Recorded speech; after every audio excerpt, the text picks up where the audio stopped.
Bonjour, je suis le révérend docteur David Bani. Je suis le président du Parti patriotique progressiste de Côte d'Ivoire. Je réside à Washington, D.C.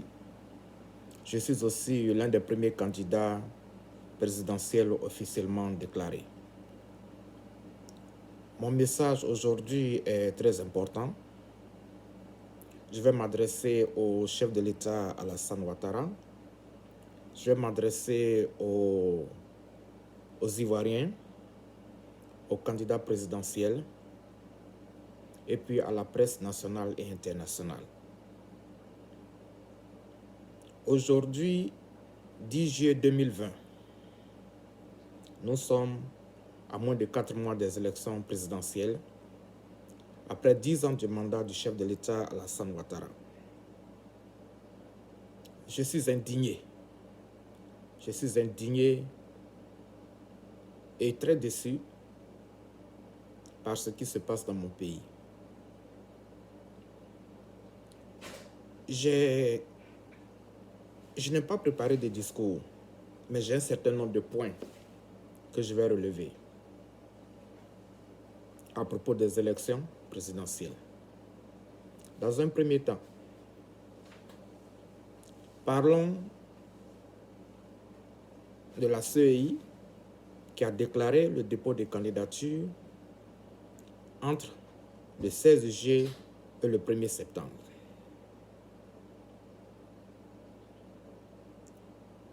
Et puis, nous sommes témoins des fraudes électorales à grande échelle en progrès, avec des preuves notoires qui affluent de partout, par le RHDP, le parti au pouvoir. Notamment, des étrangers sont inscrits sur les listes électorales. Des documents disponibles sur les réseaux sociaux démontrent que dans certaines villes,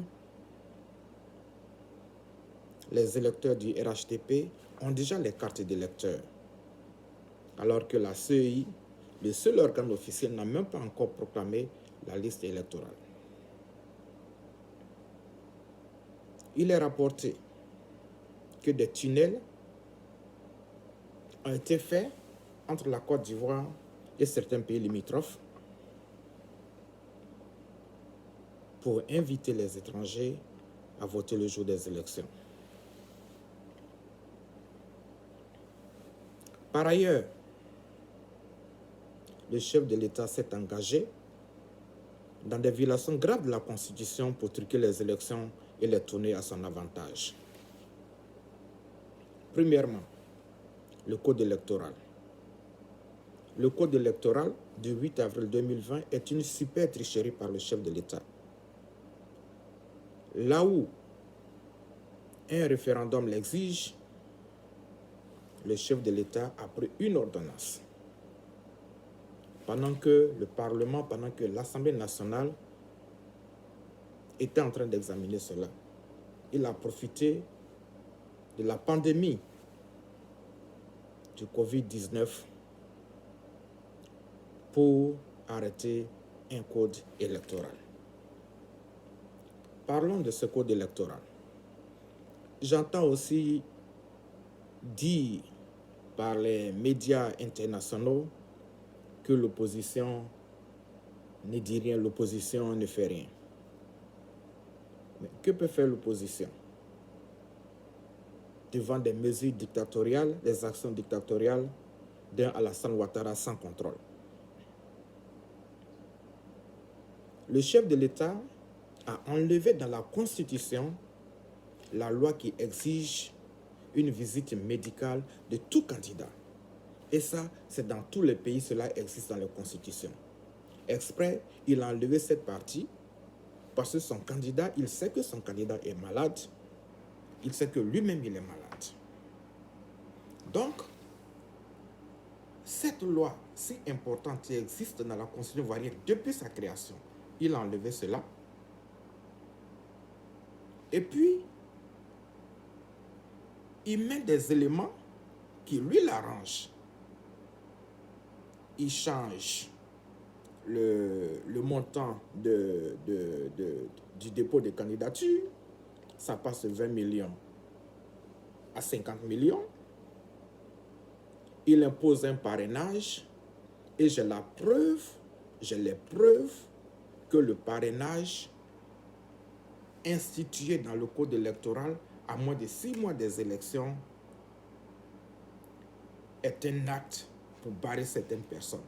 Parce que je l'ai entendu, parce qu'on me l'a dit et je l'ai enregistré.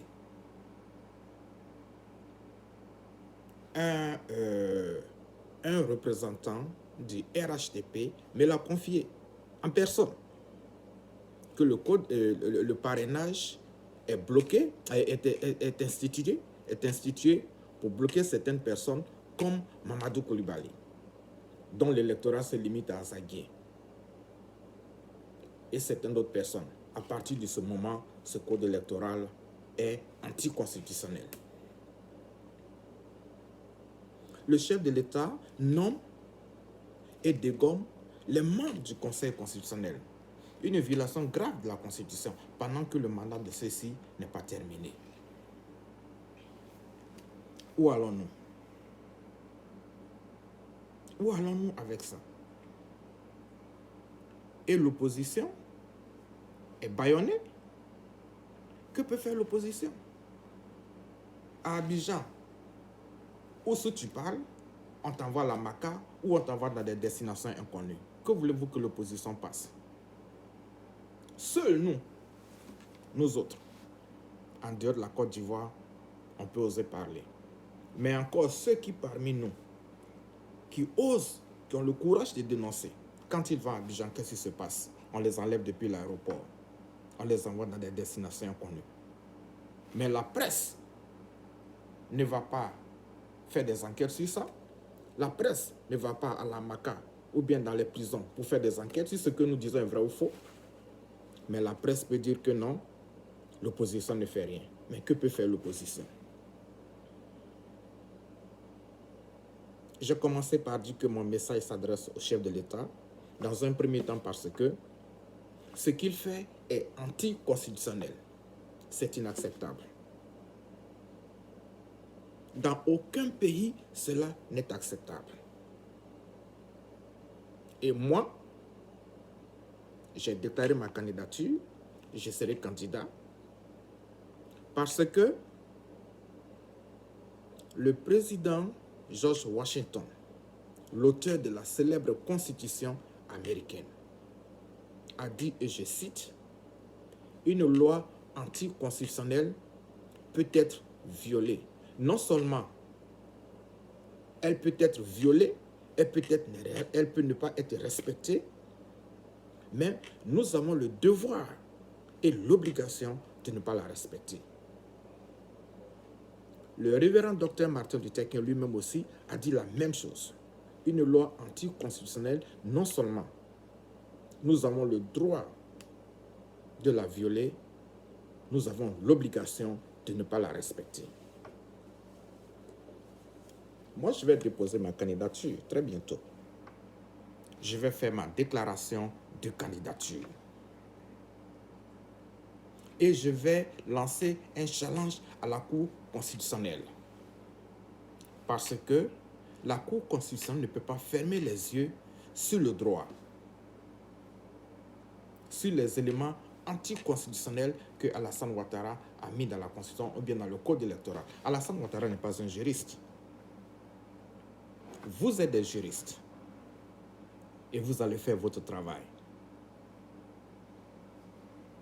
Parce qu'un pays,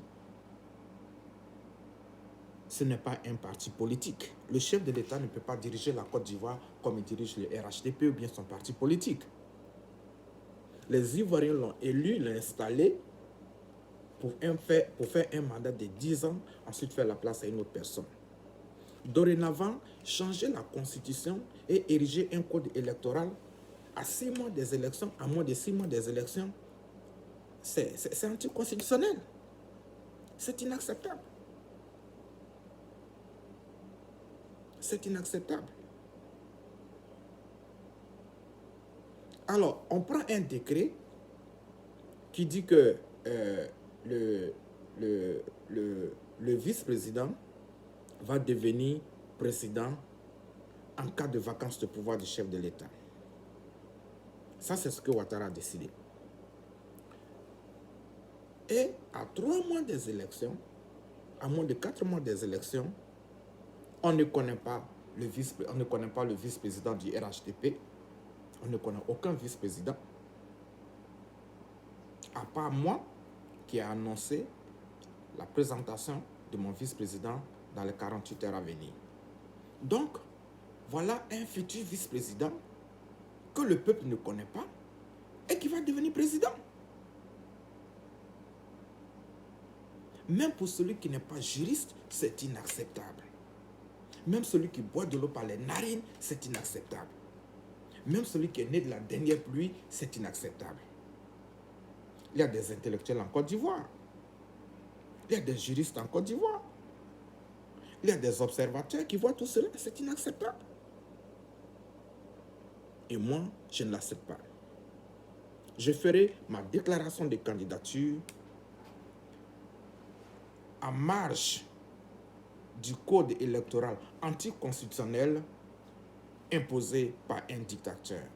Et je lance le défi à la Cour constitutionnelle pour statuer. Ouattara peut prendre les décrets qu'il veut à tout moment. Et c'est là que je condamne l'appel de Daoukro de 2015. Parce qu'au temps du général Guèye, qui était encore un militaire qui pouvait se permettre d'être dictateur, mais il ne l'a pas été. Au temps du général Guèye, pour amender la Constitution, il y a eu un référendum qui a eu un succès notoire. Mais qu'est-ce qui s'est passé en 2015? Le chef de l'État Alassane Ouattara, avec l'ex-chef d'État Henri Konan Bédié et M. Soro Guillaume, pendant qu'ils étaient encore amis, Soro Guillaume était le président de l'Assemblée nationale, parce que pendant ce temps, ils étaient amis, ils étaient de la même coalition, ils se sont permis de donner le pouvoir au chef de l'État pour amender la Constitution sans un référendum. Cet acte-là seulement est anticonstitutionnel. Et dans cet acte, ils disent que le chef de l'État peut prendre sur lui des décisions et puis les envoyer à l'Assemblée nationale pour confirmation. Mais qu'est-ce qui s'est passé dernièrement avec le code électoral? Il envoie le code électoral au Parlement. Un Parlement acheté, un Parlement partisan. Nous savons comment les députés de Côte d'Ivoire travaillent. Ce n'est pas pour salir le nom de cette noble institution, mais nous savons qu'il y a des députés qui ne font pas leur travail. Donc, pendant que le code électoral était entre les mains des députés, pendant que nous étions en confinement, le chef de l'État, il retire ce code-là, il l'envoie chez lui, il signe et puis ça devient une loi. Cela est anticonstitutionnel. Cela est inacceptable. Moralement, c'est inacceptable. Juridiquement, c'est inacceptable. Alors, je lance aussi un appel aux Ivoiriens pour dire de prendre vos responsabilités. On ne peut pas vous intimider tout le temps. On ne peut pas mettre tout le monde en prison.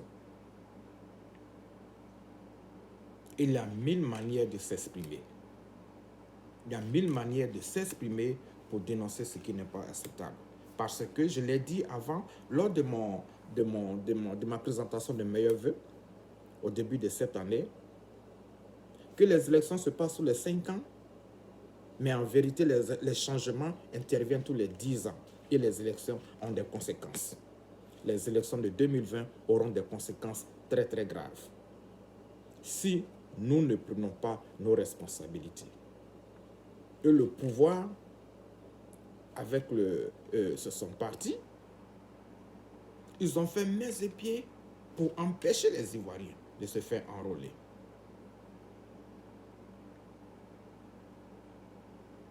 Mais quand on veut arracher sa liberté, on se bat. Quand on veut arracher sa liberté, on se tient debout. On ne tolère pas ce qui n'est pas tolérable. On ne négocie pas avec sa liberté. Parce qu'il y va de notre vie. c'est plus que la liberté. Il y va de notre vie. Et le chef de l'État ne peut pas prendre des décisions qui concernent la vie des Ivoiriens sans consulter ces derniers. C'est ce qui se passe. Quand tu prends sur toi d'écrire un code électoral à partir de ton bureau, bien à partir de ta chambre, ou bien toi seul tu le fais sans consulter le Parlement qui représente le peuple, tu prends des décisions qui concernent des familles, tu prends des décisions qui concernent des citoyens sans les consulter. Et puis ça devient loi. Cela est inacceptable.